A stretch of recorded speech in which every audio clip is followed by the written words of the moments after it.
Hi, everyone. I am so glad to be here with you today and also with my wonderful friend, also of Duke University's Fuqua School of Business, Sanyin Siang. Sanyin is the head of the Coach K Center for Leadership and Ethics. And last year in November, I was there cheering her on. She won the Thinkers 50 Coaching Award, which is really fantastic. So, Sanyin, it's so nice to have you here chatting today. Oh gosh, Dory, it's great to be here and welcome to my screened in porch. Because if you were down here in Durham, we would be bonding over a cup of tea or coffee and sitting on my in my kitchen or my screened in porch and just having a lovely conversation, which is what I think this will be.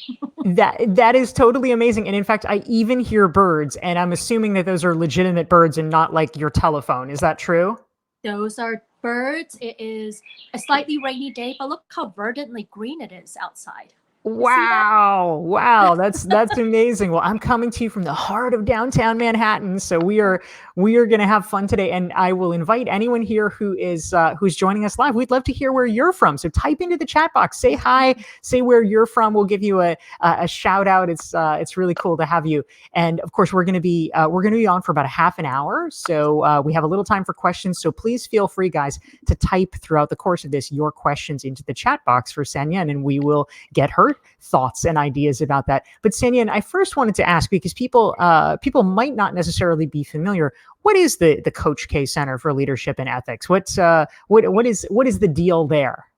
All right, so we started the center about 15 years ago in 2003, and it's since then became a premier global center for helping prepare leaders for what's next.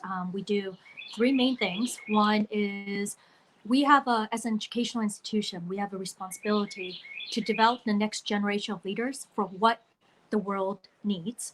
And so our MBA students and our undergraduate students thinking through their development and what type of things should they be prepared for, because we know in a volatile, uncertain, chaotic, ambiguous world, things are always changing, right? So what are the new requirements of leadership? Second thing that we do is we convene these leadership think tanks where we draw across all sectors and industries and try to understand what are the patterns of leadership that are sustaining throughout the times and what needs to change. And third is we do research. And so we put out thought pieces and we engage with our other faculty colleagues to look at leadership and ethics. That's fantastic. I love it. And oh my God, those birds are like having a riot in your backyard. That is sensational. This is like it's all the immediacy of the live experience, Sandy. And so I like it. It's like we're all here on the porch with you. Good, good. That's great. Well, we have a lot of friends who are attending here. Thanks for chiming in, guys. Carlos is here from Colombia. Salima, my pal from Silicon Valley. James is in Chardon, Ohio. Samrat is from New York. William is back from the Space Coast. You are a frequent guest, William. Nice to see you again. We have Angela, also from North Carolina. Maybe once social distancing ends, you can actually have tea together. Joel is in Reno. Rex is in Seattle. Jean is in Frederick, Maryland. This is great. Melissa's in Miami. So we have friends from all over. And guys, feel free to type your questions into the chat box about for Sanyin, one of the great executive coaches and a colleague of mine in the Marshall Goldsmith 100 coaches cohort or community, I guess you could say. But so Sanyin, one of the things that I was most interested in talking with you about is I know that a focus of your work, which is particularly timely, you could say right now, is around the question of resiliency. So what's going on there? What could make people more resilient leaders in a time like this when obviously so many people are struggling? There's so much uncertainty out there. What does resiliency actually look like right now? So, there's so many different ways. I think if we ask 10 different people what their definition of resilience and their construct of it, we'll get 10 different answers, right? Because all of us have a particular framing in mind of what does it mean to be resilient, and then also the duration of that resiliency. So most of us, when we think about resilience, we think about that one time when we faced a failure and how do we get right back? How do we go through a string of losses to create the next big company? How do we just basically, how do we move forward? But some things to think about when it comes to resiliency is, especially with COVID, is it's ultimately dealing with things that are beyond our control. So when you think about that athlete running the race, they can prepare as hard as they can, and it can be one of the most talented athletes in the world, but there's no guarantee that they will win the race, right? Because there are circumstances beyond our control. As CEOs or executives, there are circumstances beyond our control. Living our lives, there are circumstances beyond our control. And so my definition of failure isn't only about, it's just simply an outcome that is different than the one that you had anticipated, whether it's within your control, like you didn't prepare hard enough, or whether it's out of your control, like external circumstances, or weather might get into the way, or there might be a global pandemic that just uh, basically cause you to rethink, reframe, pivot across all of your plans. And so when I think about resilience now, there's a difference between resiliency in the moment and resiliency in the long haul. So resiliency in the long haul, and uh, two dear friends of mine, Greg Jones, who is the head of the Divinity School at Duke, and General Robert Brooks Brown, who is a retired four-star general, we just finished, we're about to put out this piece on how you build resiliency in the long haul. But one of the things to think about is it's different running a sprint than a marathon. It's different surviving an overnight thunderstorm than a season. And we're in a season now. And so I'd love to talk through what are things to think about when you're surviving and being resilient for a season.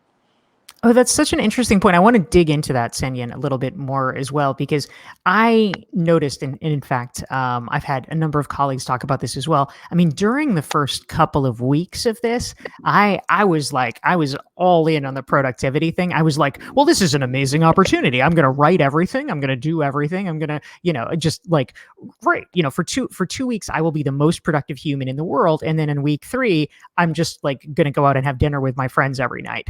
And on week 3, apparently that was not a thing. That was not actually how things turned out. And now it's like, what, depending where you are, it's like week 4 or week 6, whatever it is. And it's like, when is this freaking thing going to be done?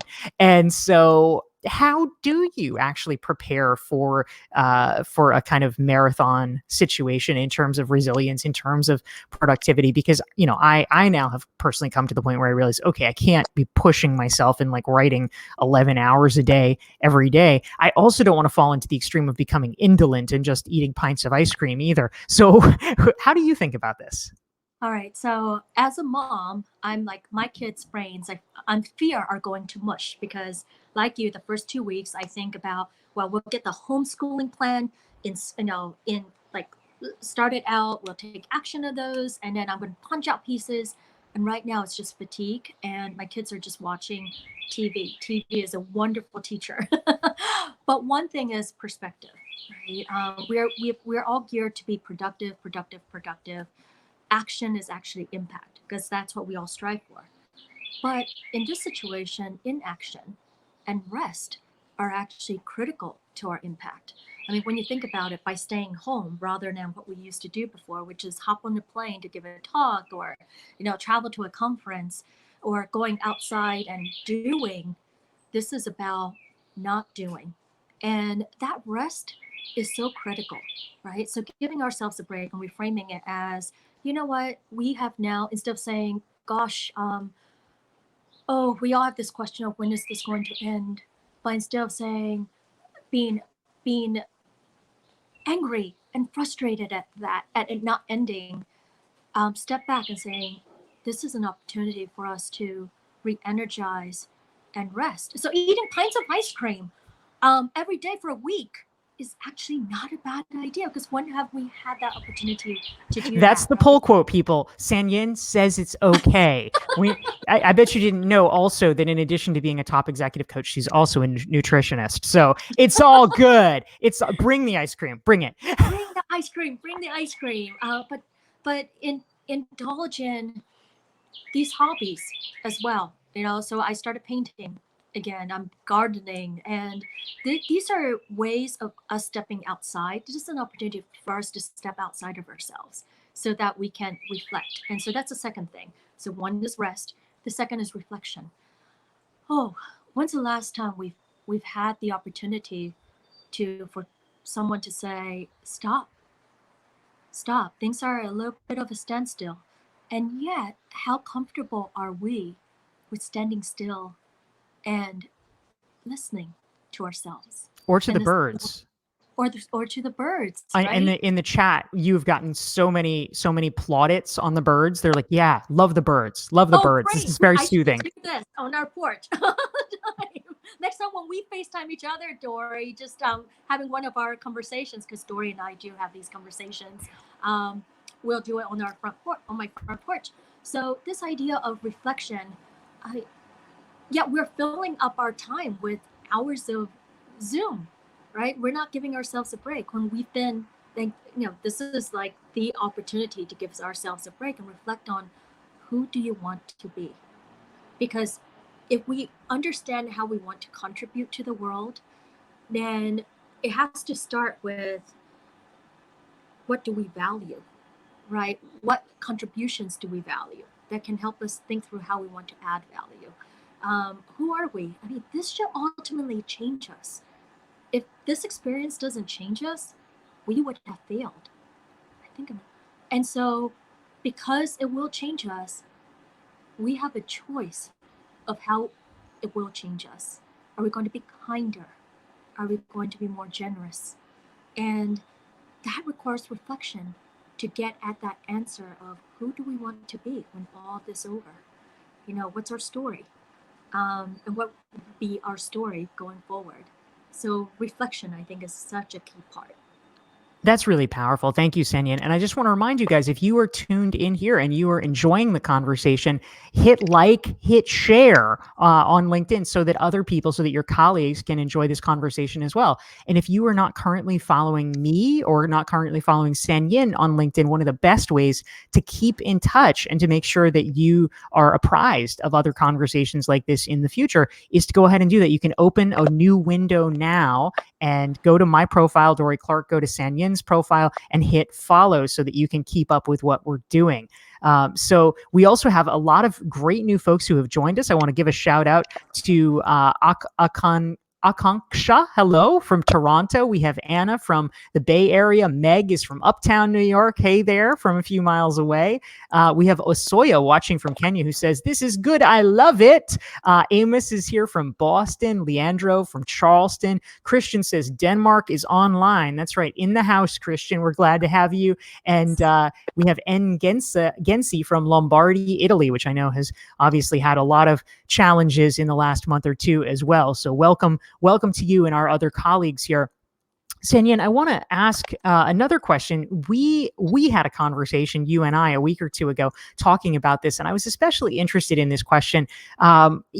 We have spent time talking about the question, which I think a lot of professionals struggle with, about the difference between being good at what you do and being known for being good at what you do. The question of becoming a recognized expert, what that looks like, personal brand, and how people think about that. And I would love to hear more about your perspective and how you make sense of that or navigate that in the world, because it can be tricky for a lot of people. It can be. And actually, the two ideas of resilience and personal brand are deeply interwoven, right? And here's how I think about it. So the one last leg of long-term resilience, or any type of resilience, is friendships. Friendships. It's systems-driven type of resilience. So we are shaped by the friends that we keep. That's why in our work, culture in an organization is so important, because you put a great person, someone who has great integrity, in a culture that doesn't value that, it's a lot harder to hold on to that integrity. And you put someone who is sort of will live in the world of gray, and you put them in a culture that deeply values integrity, then they will actually act more ethically. And it's the same thing with friendships. I mean, my resiliency level, all right, I'm gonna just put it out there. Yes, do it. On a scale from 0 to 10, my resilience level is like a 2. Actually, that's being way too generous. It's like a 0.5. Why do you say that, Sanyin? I wouldn't But, expect that. I'd love to hear but, your rationale. but I would say, Dory, that I would be willing to go up against someone like our friend Elisa Kohn, who's like, CrossFit, and she's probably got a resilience level of like 10 out of 10, because I have my friends in my community. So friends and community and the deep depth of those meaningful relationships, like my friendship with you, actually augments whatever reservoir of um, resiliency that we have, right? And so we think about that and how that connects with your question about how do we want to show up? How do we wish to be known? I think has a lot to do with, I mean, at the end of the day, we, as human beings, we seek validation, right, from those around us. And so who do we want to be known to? Whose validation, in a way, whose opinions do we care about? And is it friends who, we think about the community we're engaged in, and what is, oh, is that your cat? Oh, I'm waiting for a cat cameo, I Dory. do have a cat right about 6 inches from here. He's just outside the camera range. So yes, Uh, if we're very lucky, somewhere there may be a cat cameo. But right. fear not, he is very nearby. Yeah, and so it's about, to what community do we want to be known? Is it about the rest of the world, because that's a really large audience, and or is it, so when I post on LinkedIn, I have a few people in mind that I'm hoping to see that post, right? Because of a conversation that those people and I recently have, and so I'm thinking, oh, it's in the moment.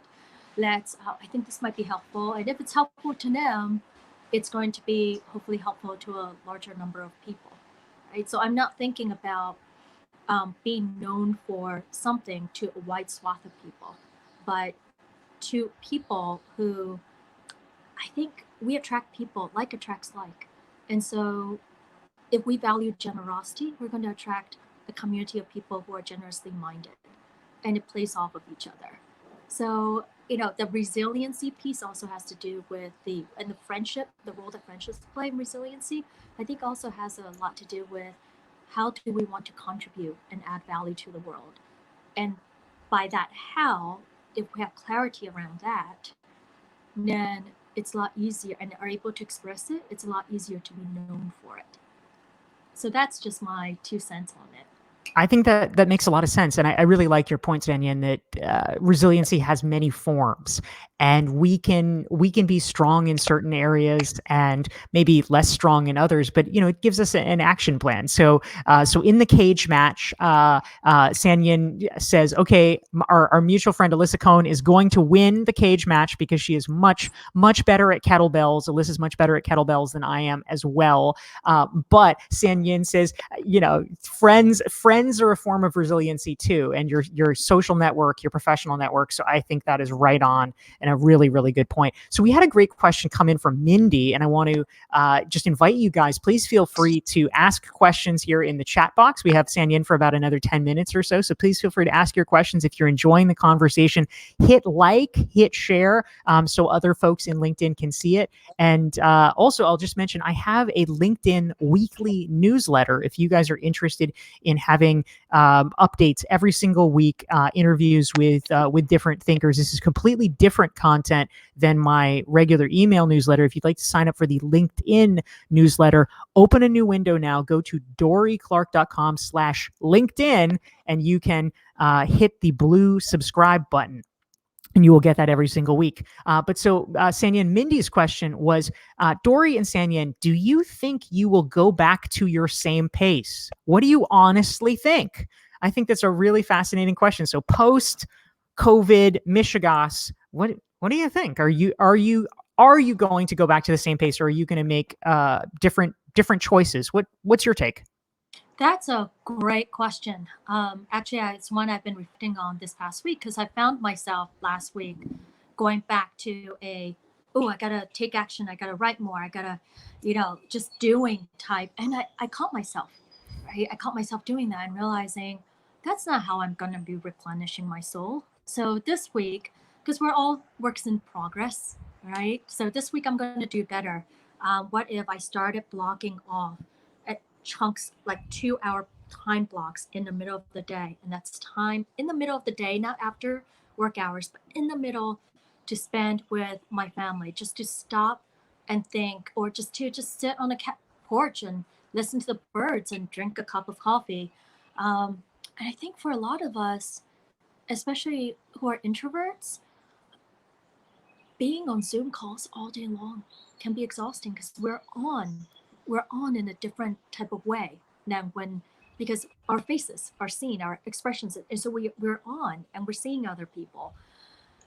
And I think we need to give ourselves that break. So yes, hopefully I'm going to try this new. I don't have to wait until after COVID. I'm going to start this new habit now of deliberately, intentionally blocking off time to Yeah. reflect. Think. How about you, Dory? Yeah, so I've of course been thinking about this a lot as well, and I had this realization about a week or week and a half ago, which was it was just this horrifying realization that probably in one form or another everyone has had, which is, oh my God, in any new circumstance, like why is it that every circumstance sort of ends up the same way? Oh right, it's because I'm in it and I'm making it that way, and I'm creating my own reality for better or for worse. Because about a week ago, I'm just like, I don't understand why everyone says they're so bored during COVID. Oh my God, I'm so busy. I've never been busier. Blah, blah, blah, blah, blah, blah.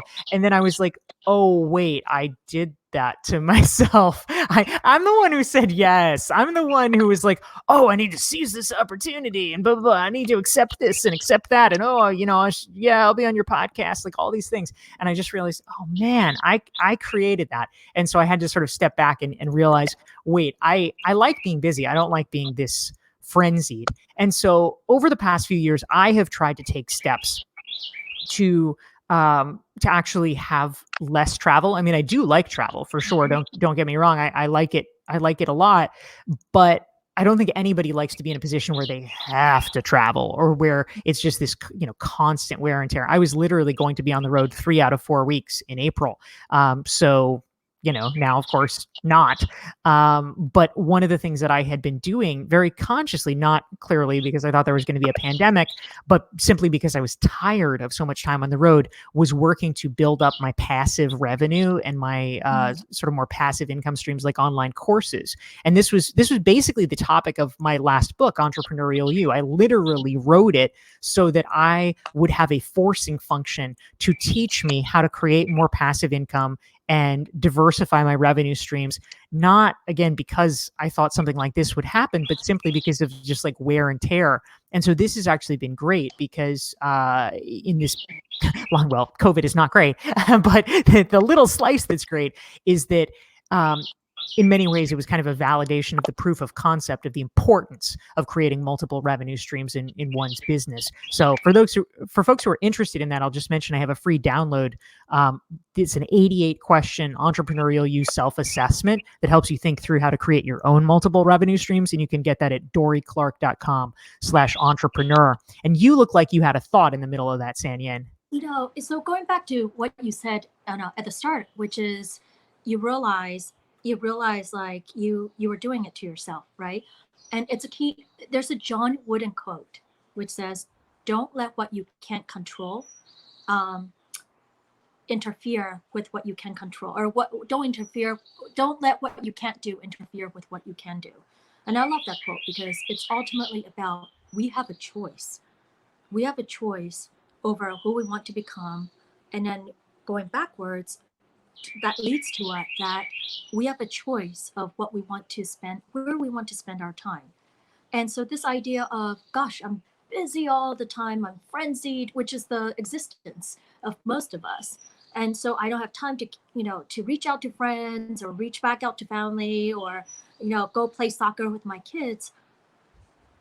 That's all a choice. You actually have that choice, right? And that's part of the story that we're writing for ourselves right now. So I don't want viewers to leave this session without recognizing the choice and choices we all have.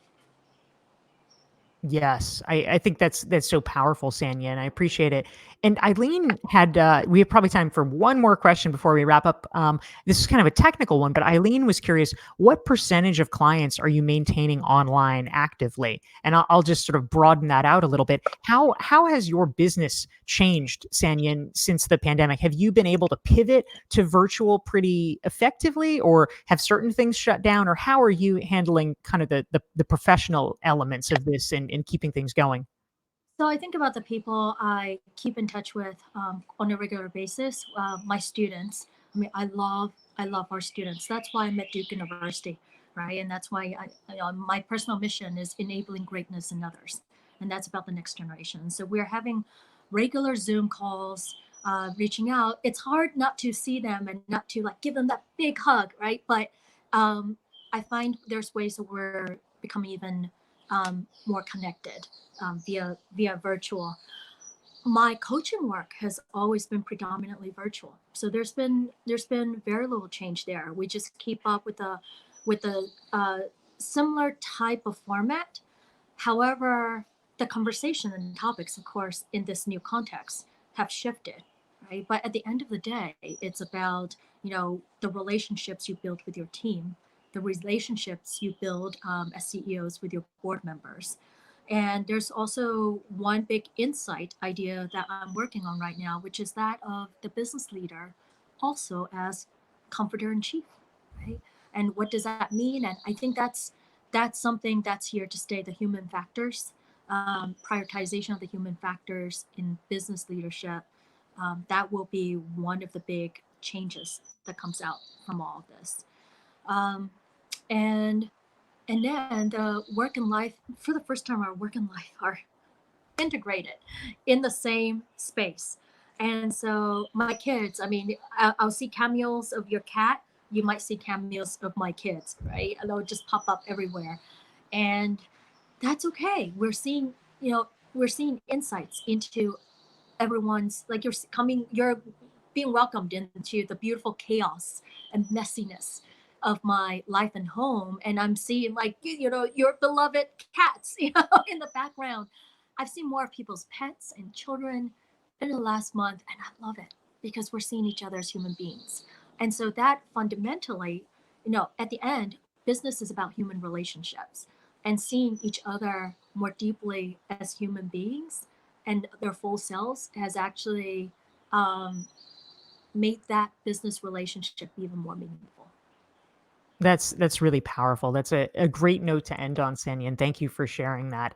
And what a treat to get to speak with you today. I'll just remind viewers that if you want to keep in touch, please open a new window. Click follow Dorie Clark on LinkedIn. Click follow Sanyin Siang at LinkedIn so that we can stay in touch and that you can be kept apprised of other articles and live streams and other ways that we share information. Sandy, and I can't wait to get back down to Duke Fuqua to get to hang out with you in person. But in the meantime, this has been a really wonderful way of having virtual tea with you and sharing your insights with a lot of great folks. Is there anything you want to leave people with, or how can people who are interested in your work beyond following on LinkedIn, how can they find out more about you? Visit I'm also on Instagram. It's a different type of content than LinkedIn because you get to be more playful on Instagram, and so you'll get an inner look at my inner life on Instagram. For others who are interested in learning about pivoting forward, I've got my launch book. I'm the author of the launch book. I'm trying to get a camera, and you can get that on Amazon.